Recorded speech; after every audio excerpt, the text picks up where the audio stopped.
तो जय हिंद मेरे प्यारे साथियों। आज का हमारा टॉपिक है सेंटेंस।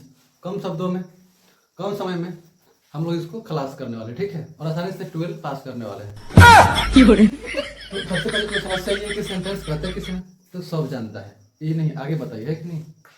यहीं से दुख शुरू होता है, समझ लो बात। सेंटेंस मतलब होता है वाक्य। वाक्य कैसे होता है? जैसे मान लीजिए कि आपका परिवार है, तो परिवार में जैसे बहुत सारे लोग हैं, सबको मिला के बना है फैमिली, है कि नहीं? तो वैसे ही बहुत सारे शब्दों को मिला के, वहाँ लोगों को मिला के फैमिली बना है, यहाँ शब्दों को मिला के बनता है वाक्य, ठीक। तो परिभाषा इसकी क्या है? परिभाषा यह है कि सार्थक शब्दों के समूह, सार्थक शब्दों के समूह को वाक्य कहते हैं, ठीक है। यह ऐसे बोल सकते आप, ए ग्रुप ऑफ वर्ड या a group of meaningful word is called sentence, ठीक है। सिर्फ शब्दों के समूह नहीं, सार्थक शब्दों के समूह तब वाक्य कहते हैं। जैसे मान लीजिए आपने कहा कि मैं हूं नहाता मैं नदी, तो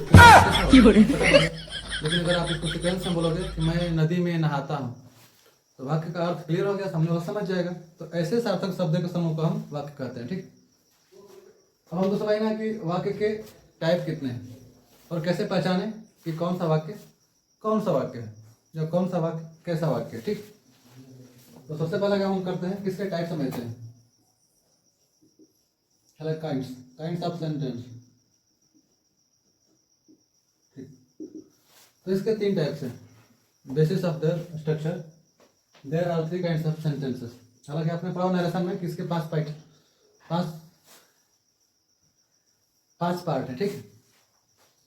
यहाँ हम लोग पढ़ने वाले कम से कम 3 पार्ट, जो कि आपका नैया पार लगा देगा। तो पहला होता है इसमें सिंपल सेंटेंस, ठीक। दूसरा होता है कंपाउंड सेंटेंस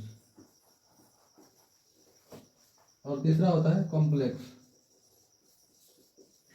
ये 3 टाइप का सेंटेंस आपको पढ़ना है। हालांकि चौथा भी होता है कंपाउंड, कॉम्प्लेक्स, मिश्रित, सम्मिश्र वाक्य, ठीक है। तो आपको ये समझना है इस वीडियो में कि क्या देख करके हम जान जाए कि सेंटेंस सिंपल है कि कंपाउंड है कि कॉम्प्लेक्स है। और वाकई में आप चाहते हो कि बात आप एक बार में पूरी तरह समझ जाओ, तो कुछ इसके पॉइंट्स है कि नहीं। जैसे मान लीजिए चाहते हो कि आग वाला घर में कूद जाए, कुछ जले ना, तो ऐसा सूट ड्रेस तो लगाना पड़ेगा। तो वैसे यहाँ पे कुछ इसकी बेसिक रिक्वायरमेंट्स हैं। देखिए, सिंपल, कंपाउंड, कॉम्प्लेक्स हमको समझना है। तो शुरुआत कहाँ से करेंगे? सिंपल सेंटेंस से। पहला समझिएगा, एक बात बड़ी जरूरी है कि सिंपल सेंटेंस जो है, इसका एक भाई जो कोई नहीं जानता उसके बारे में, नाम सुना है पर जानता नहीं कि उसका एक भाई है, उसका नाम है भाई भाई बराबर बराबर क्लॉज, ठीक है। इसका हिंदी सरल वाक्य, इसका हिंदी उपवाक्य, ठीक है। सरल वाक्य और उपवाक्य। एक और बात समझिए कि वाक्य जो है ना, छोटा भी हो सकता है बड़ा भी। जैसे मैं बोलूं कि मैं राजा हूं, जैसे राम डांसेस, ठीक है, एक सेंटेंस हो गया। एक और लेता हूं, you love at anyone, over anyone, ठीक है। ये 2 सेंटेंस मैंने लिखा है, ध्यान समझिएगा। इसमें क्या क्या आ रहा है? एक सब्जेक्ट आ रहा है, एक मेन वर्ब आ रही है। एक सब्जेक्ट आ रहा है, एक मेन वर्ब आ रही है, ठीक है। छोटा वाक्य समझना हम लोग। सरल वाक्य किसे कहते हैं? पहले सिंपल सेंटेंस। देखिए, जिसमें एक सब्जेक्ट हो और एक वर्ब, मिनिमम एक सब्जेक्ट और एक वर्ब, मैक्सिमम भी नहीं, सिर्फ एक सब्जेक्ट और एक वर्ब। इसके साथ साथ अगर आप कोई अदर वर्ड है तो लग सकता है। जैसे राम डांसेस एट नाइट, तो एट नाइट वगैरह सब जुड़ सकता है, उसको कोई दिक्कत नहीं है। सिंगल सब्जेक्ट और सिंगल वर्ब ये जब रहेगा, तो इसके ग्रुप ऑफ वर्ड से जो सेंटेंस बनता है, इसको हम बोलते हैं सिंपल सेंटेंस। नहीं समझे? एक ही सब्जेक्ट और एक ही वर्ब से जो सेंटेंस बनता है, उसी को हम बोलते हैं सिंपल सेंटेंस। बात क्लियर है? एक सब्जेक्ट और एक वर्ब, यानी कि एक कर्ता और एक क्रिया मिलकर जब वाक्य बनाते हैं, तो उसको हम बोलते हैं सरल वाक्य, ठीक है, या सिंपल सेंटेंस। क्लास के बारे में थोड़ा सा ऑपरेशन किया जाए। क्लास, ये दो टाइप होते हैं, एक मनमौला, एक हजमौला। जैसे पहला का नाम है, बोलते हैं इंडिपेंडेंट क्लॉज,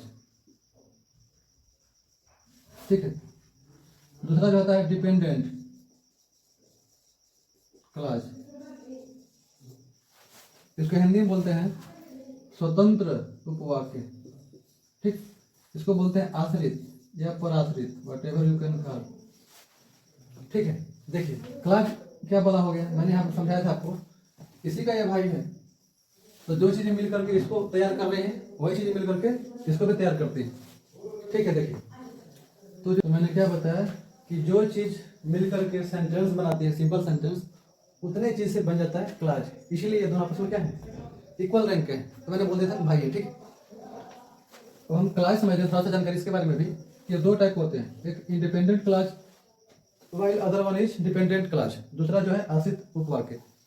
नाम से कुछ पता नहीं चल रहा है कि नहीं, अभी समझ में आ जाएगा। देखिए एक और बात समझ लीजिए, एक वाक्य में एक भी क्लॉज हो सकता है और एक से अधिक भी। मैंने बताया ना, वाक्य छोटा भी हो सकता है, बड़ा भी। अगर सबसे छोटा वाक्य है तो सरल वाक्य है, क्योंकि उसमें कुल क्लॉजों की संख्या एक ही रहेगी, अर्थात एक सिंगल क्लॉज जो रहेगा एक वाक्य बना देगा।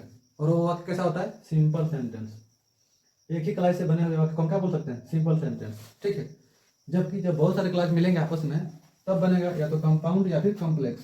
तो अब डाउट इस दोनों का क्लियर करना है।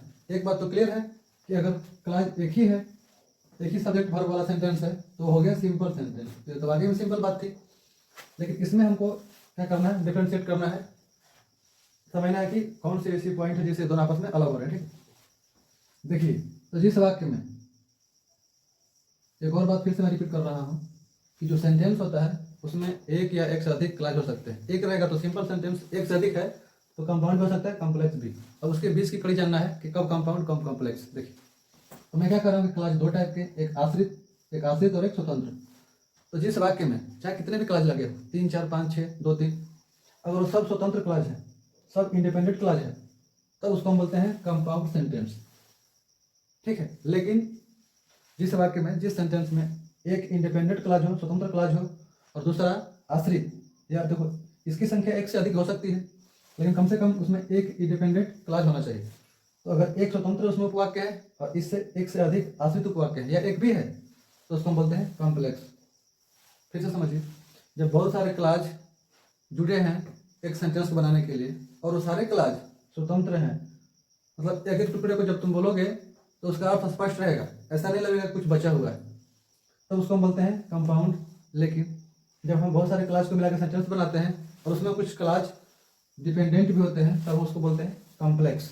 इसी को समझने के लिए हम लेते हैं एग्जाम्पल। जैसे यहाँ मैंने लिख रखा, लिख दे रहा हूँ कि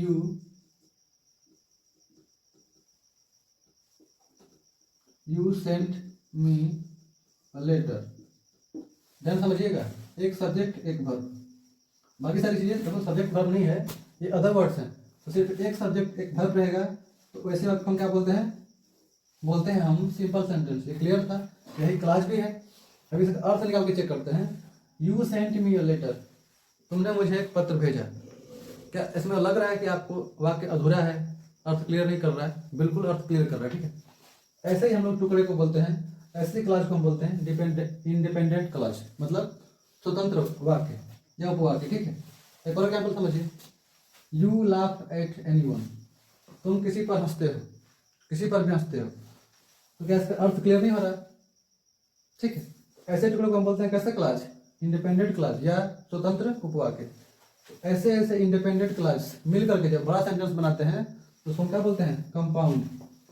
तो देखिए, you sent me a letter but I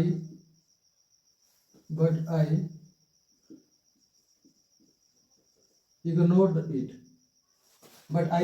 it, ध्यान समझिएगा, तुमने मुझे एक पत्र भेजा लेकिन मैंने इसे ठुकरा दिया।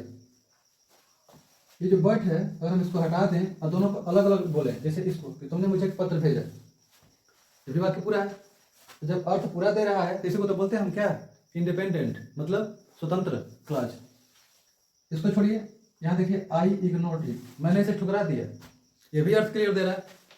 तो देखो यहाँ पे एक टुकड़ा, यहाँ पर एक टुकड़ा, यहाँ से यहाँ तक एक टुकड़ा और यहाँ से यहाँ तक एक टुकड़ा। दोनों टुकड़े मतलब दो क्लास। वाक्य में आप जितने टुकड़े कर दे रहे हो जिसका सार्थक अर्थ निकल जा रहा है सब्जेक्ट वर्ब लेकर के, सब टुकड़े सब क्लास है। इसमें दो क्लास आपको दिख रहा है और दोनों का अर्थ खुद से क्लियर हो जा रहा है। मतलब दोनों कैसे क्लास हैं? स्वतंत्र के आश्रित, स्वतंत्र है। यहाँ से लेके यहाँ तक एक सिंगल वाक्य बन चुका है। तो जाहिर सी बात है कि सिंपल तो है नहीं, या तो कंपाउंड होगा या कॉम्प्लेक्स होगा। कैसे पहचाने? अभी मैंने बताया कि जब दोनों क्लास का हम अर्थ निकालते हैं तो पता चलता है कि ये दोनों वाक्य जो है स्वतंत्र है।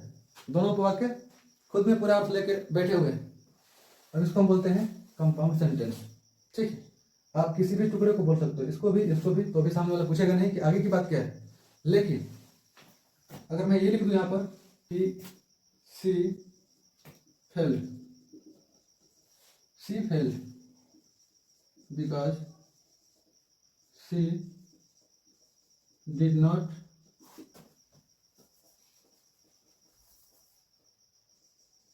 Do much practice.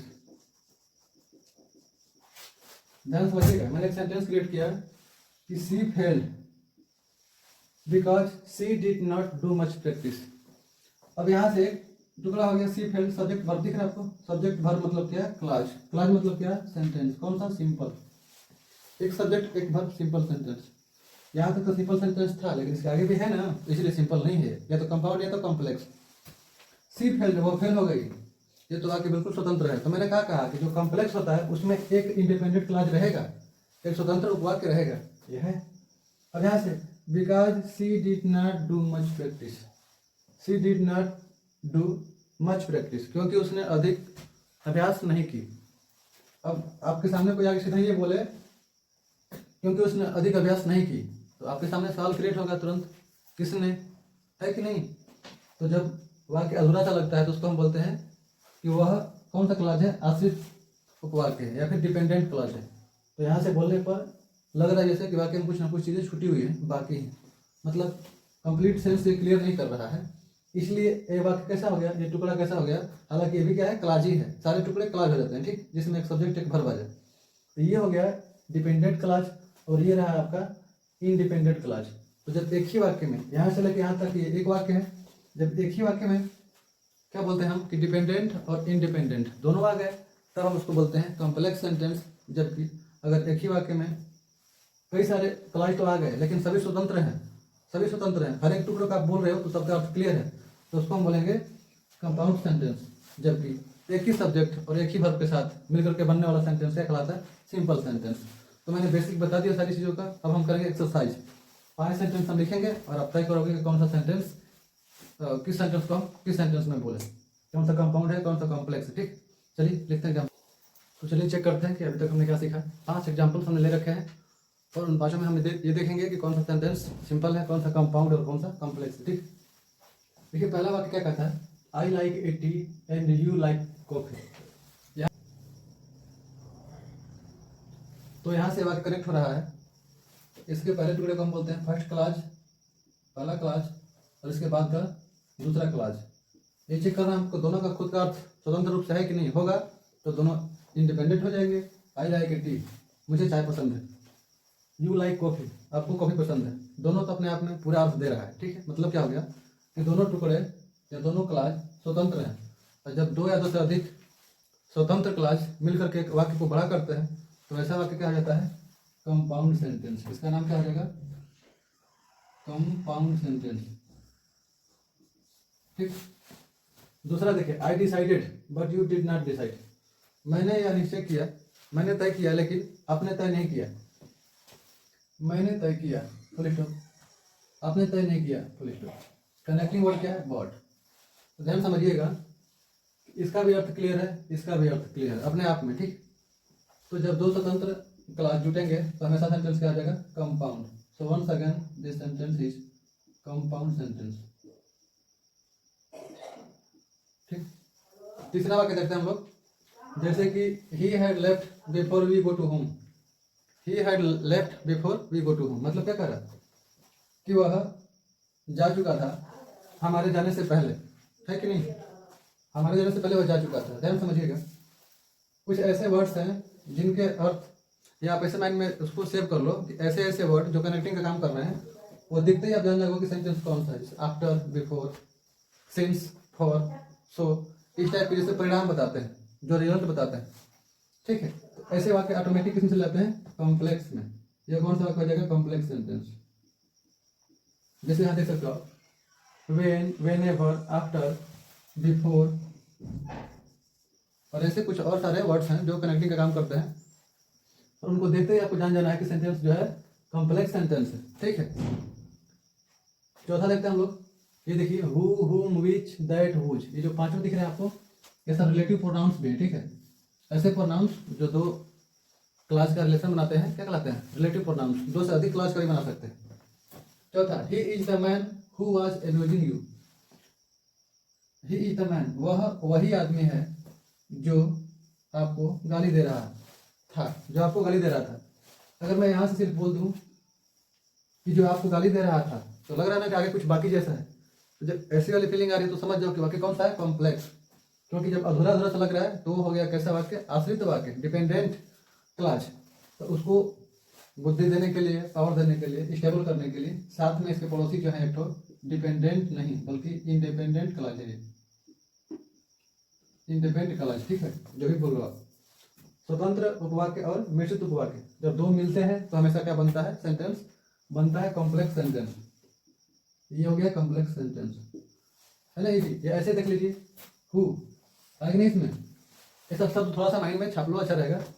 Who, whom, which, that, whose, whenever, when, after, before, ऐसे सारे जो है कनेक्टिंग वर्ड्स दिखते दिखते आपको हो जाएगा कि ये कॉम्प्लेक्स सेंटेंस है। ज्यादा दिमाग कदा ही नहीं करना। आगे देखिए,